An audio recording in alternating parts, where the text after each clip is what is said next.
Olá, tudo bem? Sou a Rome, fonoaudióloga, formada há 6 anos, trabalho com audição e equilíbrio.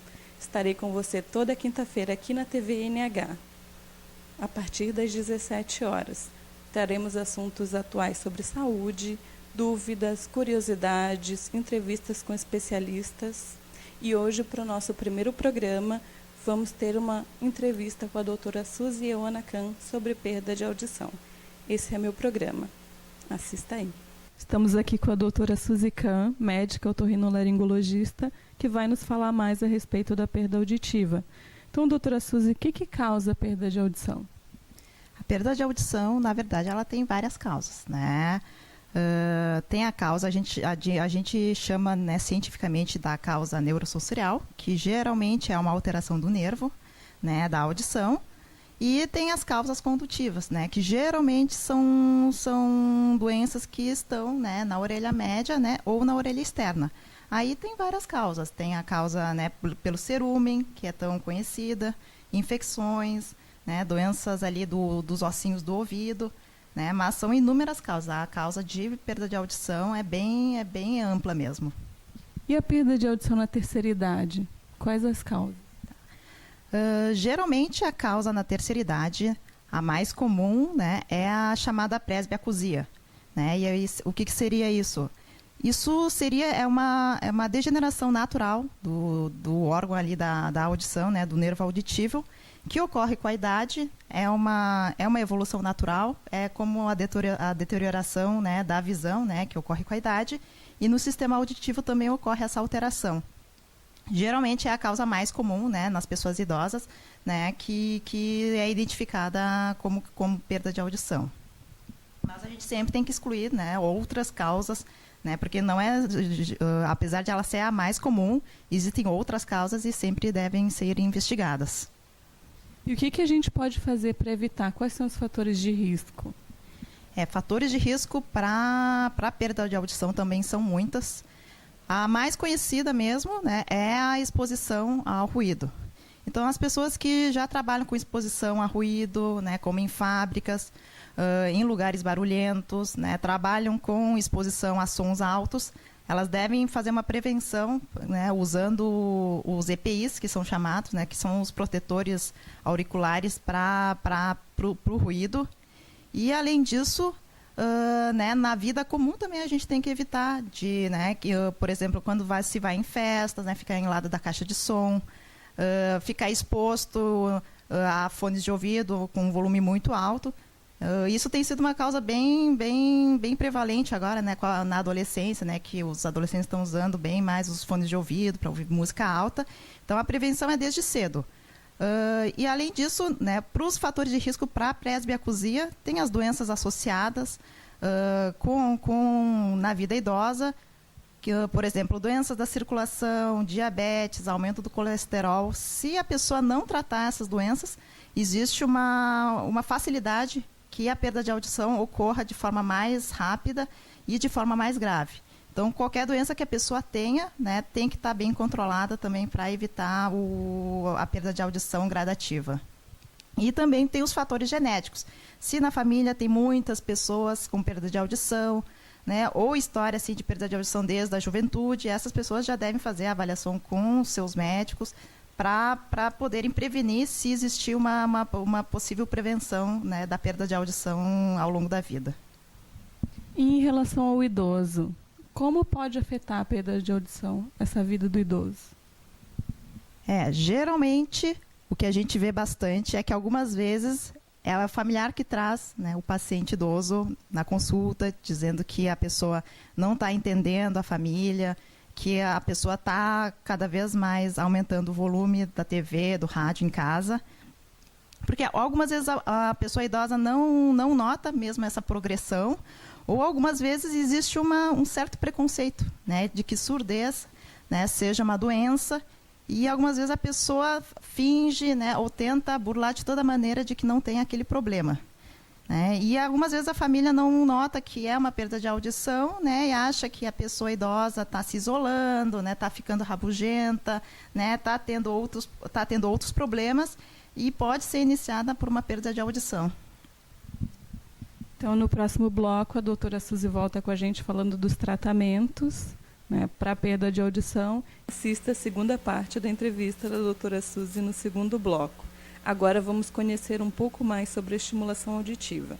Como ela pode ajudar o paciente que tem prótese auditiva? E como a estimulação auditiva pode ajudar, dona Glaci? A reabilitação auditiva que nós fazemos aqui na Autoprime, ela tem o objetivo de complementar o processo de adaptação do AAS, né, da prótese auditiva. Além das orientações que são fundamentais com relação ao aparelho, os cuidados que temos que ter com o aparelho, o paciente vem com muita dúvida com relação a isso. Além desse cuidado, nós damos um apoio com treinamento auditivo.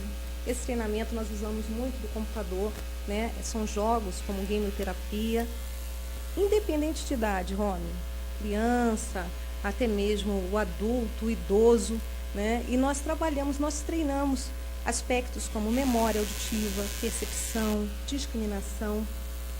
São funções fundamentais, né, para a comunicação. Quer dizer que o aparelho auditivo não devolve a audição normal, não devolve essas funções que você me disse agora. Mas pensando bem, Rome, olha, simplesmente colocar um aparelho auditivo, né, esse paciente, esse cliente, ele precisa de um apoio maior. Primeiro, muitas vezes ele chega aqui, há quanto tempo, né, o caso, né, da paciente que está aqui, há quanto tempo está sem ouvir? Então, ele vai precisar de um processo de adaptação a esses sons que ele já não escutava há muito tempo, como uma torneira, o som da água, o barulho do ar-condicionado. Então, precisa dessa adaptação juntamente com a reabilitação propriamente dito, que seria esse treinamento, né, vai fazer com que o cérebro possa, né, começar a identificar, relembrar sons que ela não lembrava mais. Dona Glaci, conta um pouquinho então para nós aqui como funcionou na sua vida a estimulação auditiva. O que melhorou essa reabilitação que a IRSE fez? Olha, melhorou muito, porque só colocar o aparelho não adiantou nada. Aí quando eu vim para a reabilitação, foi uma troca, né? Ela está me ensinando a ouvir e eu estou reaprendendo a escutar. Porque o barulho da chuva, o barulho do vento, o canto do passarinho, uma torneira pingando, isso eu não me apercebia que eu não escutava. Mas eu não escutava as mínimas coisas, então agora eu passei a ouvir realmente as coisas. Uma criança que grita mais forte, uma criança que, sabe, eu como trabalho em escola infantil, é muito barulhento, mas aquilo acostuma, o ouvido da gente acostuma com os sons, mas aqui não é tudo que a gente escuta. Eu não escutava tudo, eu escutava muito pouco, eu não tinha perda total de audição, mas eu passava muita coisa que eu não percebia. E eu até escutava, mas não tinha a interpretação daquele som. E agora, com a reabilitação da doutora, eu aprendi a reorganizar meu ouvido, meu cérebro, para entender o que realmente eu estou escutando ou não. Então, às vezes, uma TV, para mim, está muito alto. As minhas filhas dizem, não, está normal, mãe. É que eu agora estou ouvindo demais. Coisa que antes eu não escutava, porque a televisão tinha que ser lá no máximo, volume máximo. E agora não, agora é bem baixinho. E meus netos, minhas filhas reclamam que não estão escutando. Porque para mim tá muito além do que eu escutava, muito além do que de uma audição normal, no caso. Dona Glaci, como é que a senhora percebeu essa dificuldade auditiva? Quais foram os sintomas, os sinais que a senhora percebeu? Os sinais, é difícil. Eu percebia que eu tinha que perguntar muitas vezes, ou 2 vezes, o que as pessoas me falavam, pelo volume da TV, pelo volume do telefone da escola, que às vezes eu não via, pela a campainha da escola, que eu não estava escutando, todo mundo estava escutando, eu não estou escutando. Então, até faz parte dessa reabilitação ouvir a campainha. Porque às vezes está muito baixo o aparelho, eu venho aqui, a doutora ajusta, Aí eu estou escutando demais, eu venho aqui, ela baixa. Então, ainda eu estou com problema com essa campainha da escola, que hoje, por exemplo, eu não estou escutando. Outro dia eu estou escutando demais. Então, eu fui percebendo assim, as gurias, mãe, tu não está escutando direito, mãe. Olha a altura da TV, olha meus netos. Ô, vó, tu é surda? Então, tu sabe que tu surda, tu não é, mas tu não está escutando direito. Então, tu é surda, né? Porque esse foi os sintomas. Eu fui vendo que as pessoas tinham que falar, repetir. Mas é muito, muito lento isso. Tu vai te dando conta, assim, muito lentamente das coisas. E aí, quando tu chega a me procurar ajuda, quase que já é tarde.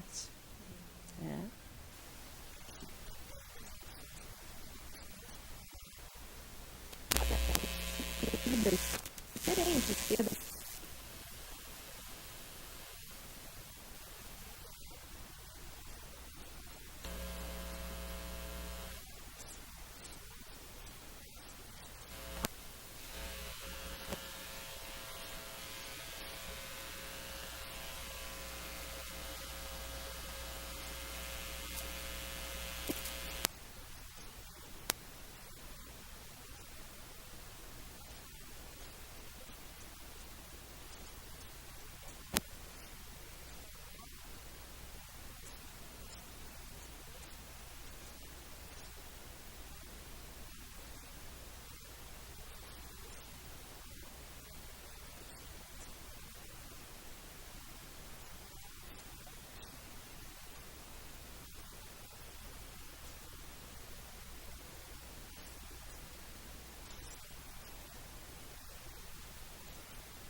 Estamos falando aqui mesmo com a paciente.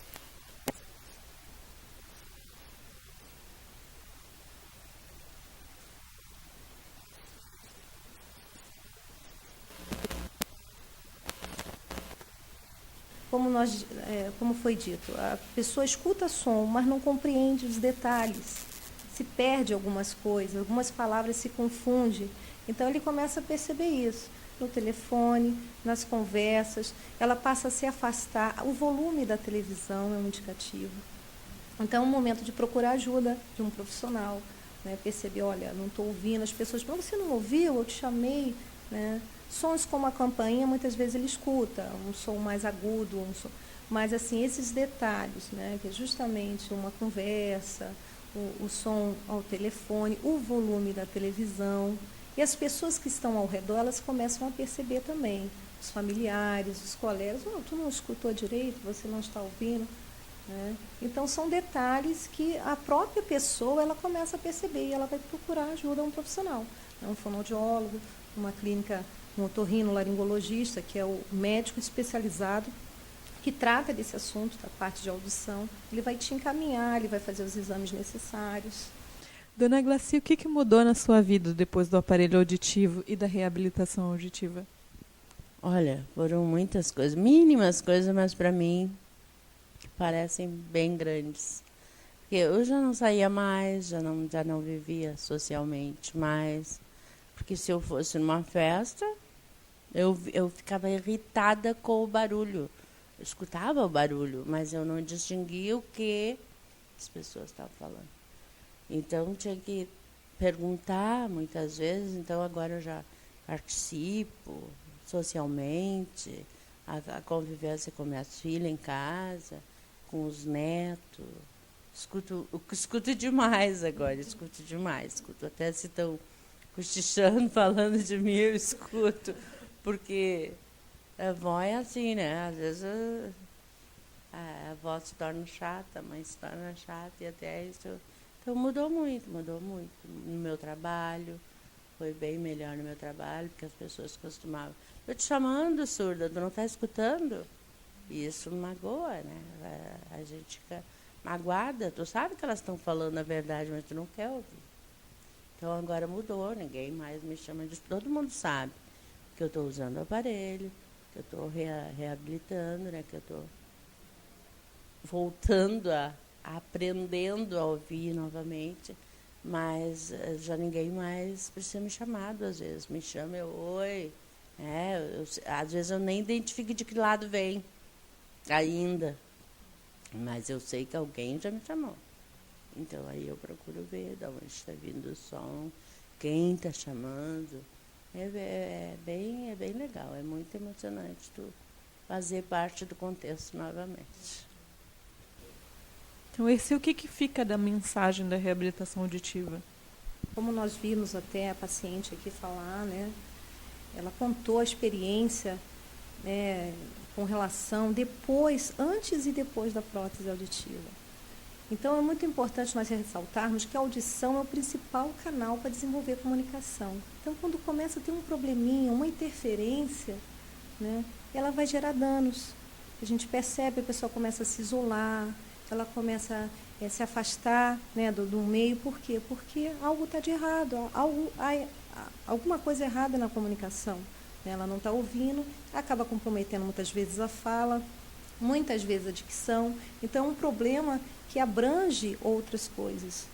Né? Então, é importante, sim, né, perceber, né, que está tendo algum probleminha, não está ouvindo como antes, não consegue escutar um barulho como uma torneira ou o barulho da chuva, como a Glaci mesmo disse, procurar a ajuda de um profissional.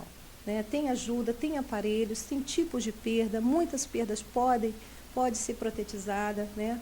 Então é isso aí. Né? Tem um apoio, esse apoio de reabilitação ele é fundamental, que o paciente ele não vai colocar apenas um aparelho, ele vai ter um apoio com orientação, um apoio com dicas de profissionais que vão estar aqui para ajudar, para auxiliar nesse processo, né, de reabilitação auditiva.